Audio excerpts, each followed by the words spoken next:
You started at a time where nobody was soft. You was the locks. Yeah. Y'all was from the streets. You was hard.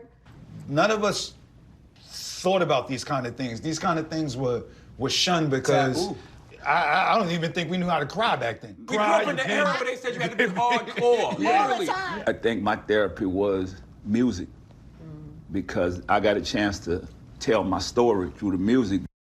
That's what it's about, telling your story. Welcome back to GMA3.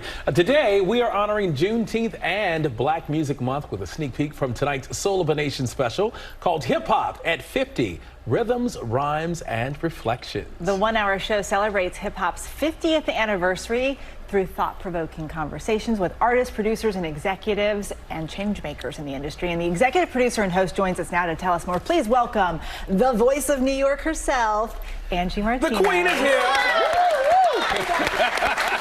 She's like, stop it, stop it. Very welcoming crew you have here. We try. I mean, it's crazy to think about hip-hop being 50? I know. 50 years I feel old. the same about myself. It's crazy that I'm 50. But it's the same thing. It happened so fast. Sorry, I cut your question off. No, I mean, how has it shaped you? Oh my God, my whole life. I mean, personally, just, I obviously was a big fan of the music even before I got into the business.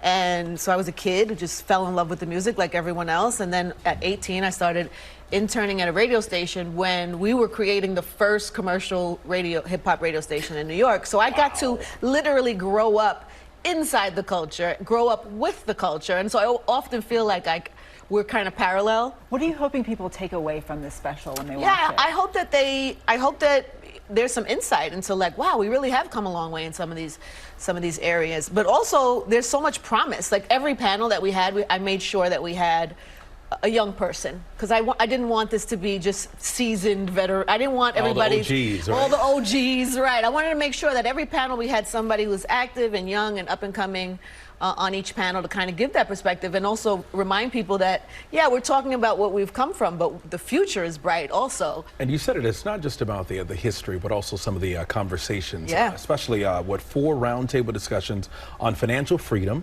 social injustice, women's empowerment, and mental health. Why is it important to have these conversations? And also, sort of to parallel it with hip hop. Yeah, this is the beauty about being inside the culture for so many years and having the career that I've had, have these amazing relationships with some of the people that showed up for us in the panels, but also seeing it firsthand, seeing how everybody's grown. I've known the Locks.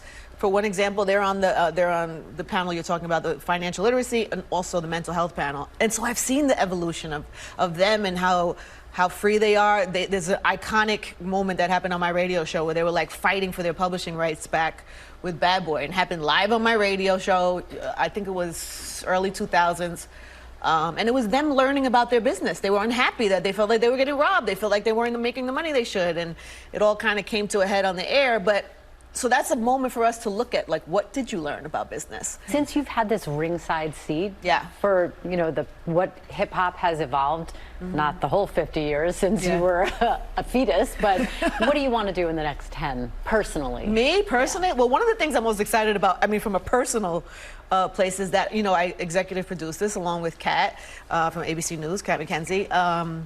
But I want to do more of that. Storytelling and hip hop is like, this is part of my DNA, is what I love to do. And so I launched this podcast last year. We're coming up on the year of In Real Life, the podcast. And that has kind of spawned just some more storytelling that I want to do, maybe behind the scenes, like this project right here. So more of that. All right, we're not going to wait for the next 50 years. Just no, we're going to do hip hop at 51, and then 52, and 53. It's going to be great, guys. You're going to love it every year. We're coming back. Oh, you know it all. All right, one more time for the Queen, everybody. Woo! Angie, good to see you, and it's good to have you here as well. Yeah. And again, Hip Hop at 50, Rhythms, Rhymes, and Reflections premieres tonight at 10 p.m. right here on ABC, and will stream on Hulu tomorrow. Can't wait for it. Well, hey there, GMA fans. Robin Roberts here. Thanks for checking out our YouTube channel. Lots of great stuff here. So go on, click the subscribe button right over here to get more of awesome videos and content from GMA every day, anytime. We thank you for watching, and we'll see you in the morning on GMA.